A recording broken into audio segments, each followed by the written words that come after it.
Hello once again, and thank you for joining me today. My name is Laura Reines, and you are listening to The Livia Show.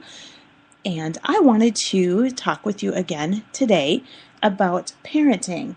Now, if you had an opportunity to listen to one of my earlier podcasts, I talked about the concept of the helicopter parent or helicopter parenting. And it was really interesting because I was online and I was doing a little bit of research for my program. And I found some information on another type of parent that I thought it might be kind of appropriate and even interesting to talk with you about.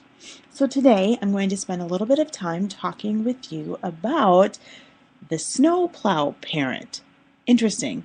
Hadn't heard of that concept before, but did a little bit of research and thought it was indeed something interesting enough to share. So if you'll remember, helicopter parents are parents that hover around their children, and they really want to protect their children and kind of rein their children in.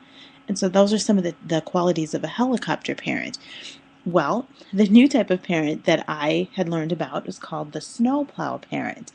And what they basically do, and this is kind of seen as a new trend or a new type of parenting, but the snowplow parent is one who basically runs ahead of their child through life and pushes any and all obstacles out of the way of their child so that their child doesn't ever have to encounter any type of challenge or obstacle in their life. So some examples of snowplow parenting would be those parents that talk with the teacher to offer excuses so that their child, or reasons, as it may be, so that their child does not receive a bad grade. They're trying to remove, again, any and all obstacles. We see this a lot also in sports or recreational activities where the competition is fierce and it's not easy to get on the team or get in the music group or whatever the case may be. And so we'll see parents doing things like calling directors or calling coaches, baking cookies, doing and delivering them to the house, doing whatever they can to leave a long-lasting and very favorable impression on the person who will ultimately be the one that's making the decision in terms of if the child gets into that group activity, team, or whatever the case may be. So the snowplow parent is really not uncommon. I guess I had not heard of it before I did a little bit of research, so that I could talk with you all today about it. But one of the benefits, I guess, if you will, of snowplow parenting is that what it does end up doing is produce a lot of success in children, especially early on. So what the parents are trying to do is to do whatever they can to give their child that edge. And so what they'll do is they'll end up pushing their child, and they'll be able to say, I did all these things for you so that we could try to get you on the team or get you in this event. And indirectly or directly, that ends up making the child feel quite pressured. And the result of some of that pressure is that early on success. One thing that I wanted to talk to you about, and I wanted to kind of see if I could even get some feedback from you on this, was kind of the win-win mentality that we're seeing in parenting and in organized activities for children today. It used to be the case, I'm probably dating myself, but when I would go to a basketball, elementary basketball tournament or in a music festival, I'd participate there. It used to be that you would receive awards or prizes. There'd be like a first place, second place, third place, honorable mention, or whatever the case was. But there were definitely distinctions that were kind of designated that indicated how a person had performed at that particular event. Well, now what we're seeing more and more is kind of this we all win mentality. We no longer give out prizes for first place, second place, third place. We give out participation prizes. So everybody will get a certificate for participating, and nobody won. One thing that I noticed recently, my family or my husband and I went to see the movie Parental Guidance. And this is a new movie that's out, and it is absolutely hilarious. Some of the stars are Billy Crystal, Marissa Tomei, Bette Midler. But in this movie, the grandparents, which are played by Bette Midler and Billy Crystal, are taking care of their grandchildren while their daughter and her husband are out of town. And one of the things that happens in this scene in the movie is that they are at a baseball game for little kids. It's for their grandson. And there's, the baseball game is going on, and the little guy, Billy Crystal's grandson, ultimately ends up striking out this other boy that had been making fun of him on the playground at school.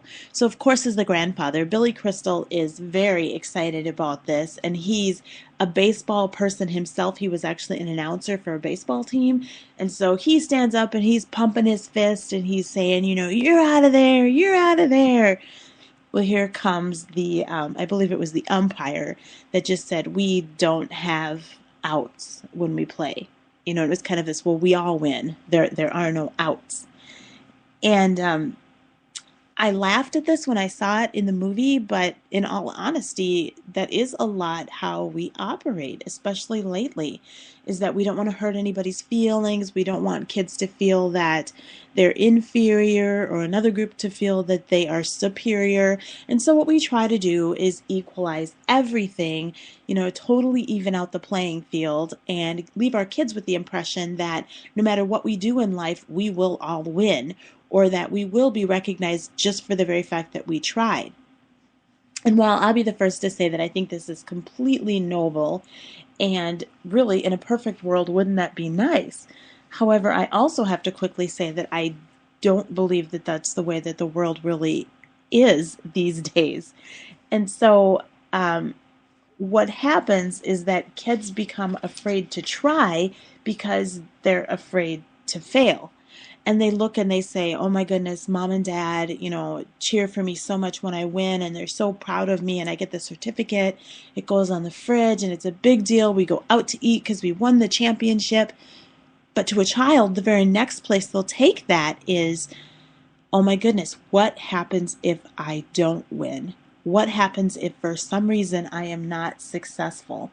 Will I get punished? Will I be ignored? And now as adults, we say, well, of course not. We would never punish our child for their team not winning. But in the mind of a child, that could be something that would really be frightening or anxiety provoking for them. And so we have these children that are kind of afraid to fail. Well, what I wanted to talk to you about just a little bit here today is some very famous people that we all know that have failed. And I think the message that we want to leave with our kids, or that we want to instill in our kids, is that try your best. Always give your best. And you know what? Sometimes you will succeed. Other times you won't. But just because you don't get it the first time, just dust yourself off, get right back on that horse, and just keep trying. And as parents and grandparents and teachers, we will be so proud of you for just getting right back up on that horse and giving it a go again. So I did a little bit of research, and I was interested in learning who were some famous people that had failed and continued to try and then ultimately became very successful. And one of those people is Oprah Winfrey. I thought that was absolutely fascinating because she is beyond successful. And I think whether you like Oprah Winfrey or whether you don't, or whether you care for, the big industry, the big name that she's built for herself, I think you can still say that she has definitely reached a point of success in her career. Well, interestingly enough, when Oprah was in her 20s, she was fired, I'm understanding, for being what they called unfit for TV. They basically told her, you don't have a future in TV. This isn't the niche or the market for you. Go find something else to do. Well, as we know, Oprah Winfrey did stay in TV land and in the world of entertainment and television, and look where she is today. She's in a position to influence public policy, to influence, decisions of other people. Again, a person that simply did not give up. My understanding, too, is that Walt Disney was told that he was a dreamer and that he was never ultimately going to be successful. I think we can see from the Disney empire, not only Disney World and Disneyland, but then you look at the movies and the memorabilia, the things that all bear the Disney name. I think that maybe someone there was a little bit off or inaccurate when they tried to tell him that. Steven Spielberg, another very common name, he actually was rejected from film school 3 times. Now, if that's not a person that dusted themselves off, like I said, got back on the horse and kept trying and perfecting themselves, I mean, then I don't know who is. And then finally, Michael Jordan was actually cut from his high school basketball team. Now imagine if Mr. Jordan had allowed those people's impression of him, or of, who they thought he was. What if he had allowed that to shape, his impression of himself, or to shape his attitude? So I share that with you because there are plenty of examples of people that have failed, but yet have become more and more determined, and have perfected themselves, perfected their art or their craft or their industry, and then gone on to be wildly successful. I can even give you a bit of a personal example. I have never been much of a mathematician. I am a wordy, as I'm sure you can understand. I love music. I'm crafty, but math and numbers were just never really my thing. And so when I was in high school, I had to take the ACT naturally because I did want to go to college.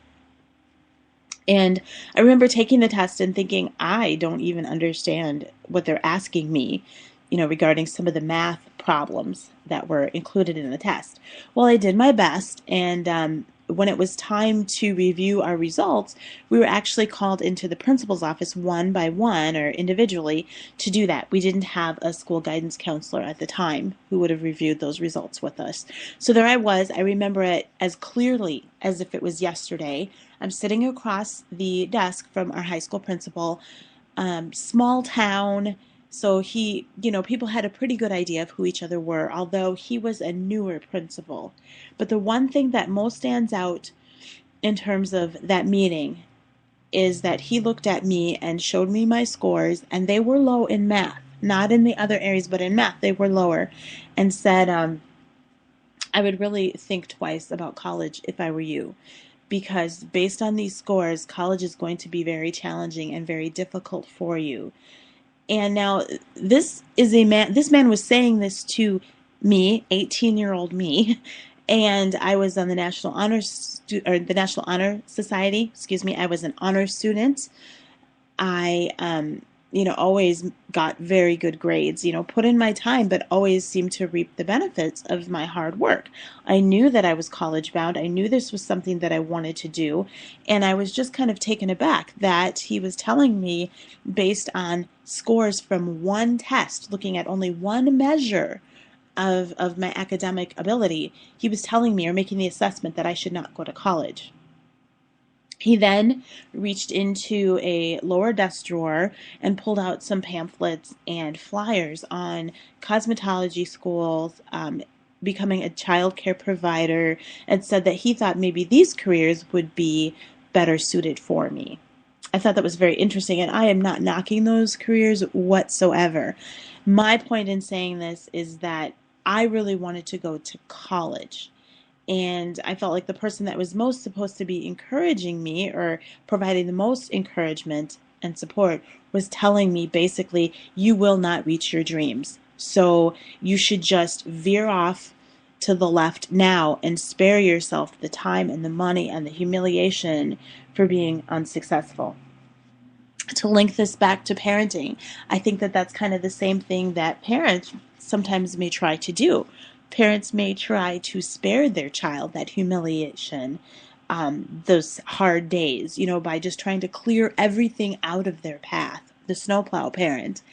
And what I can tell you in my personal story is that I am presently within about 6 months of finishing a doctoral degree. I will be earning a PhD in psychology, and my hope is to have a radio show kind of founded in psychology, both discussing psychological principles, or maybe even turning myself into a mini Dr. Jen. I don't know yet, but the point is, had I allowed what he said and his very well-intentioned yet very ill-informed idea that by sending me down a different path, he would be making my life easier somehow, had I listened to that, I would not be close to becoming Dr. Laura Reines. And I am very, very close to that right now. So in an upcoming podcast, we'll be talking a little bit more about parenting styles, because we've kind of talked about the helicopter parenting, the hovering parent, the snowplow parent who tries to clear every obstacle out of their child's way so that they don't ever have to deal with any hardship or struggle. And what I'll talk to you about in one of my upcoming podcasts is some different parenting styles.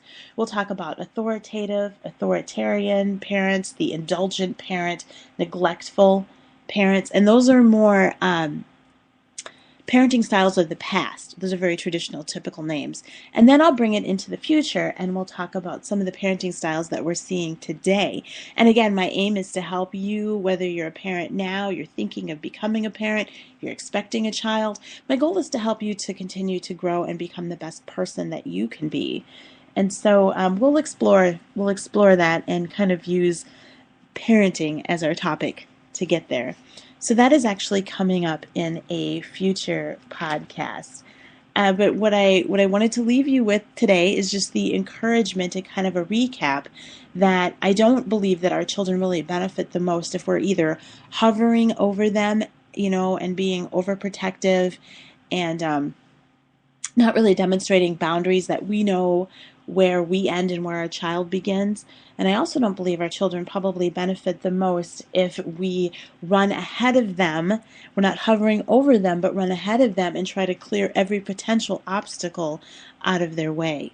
I think in the end, our children will do best if, we just day by day, just take it day by day and just always try to be the best parent that we can for them.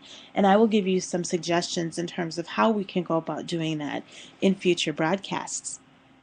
But for today, thank you very much for joining me and for listening.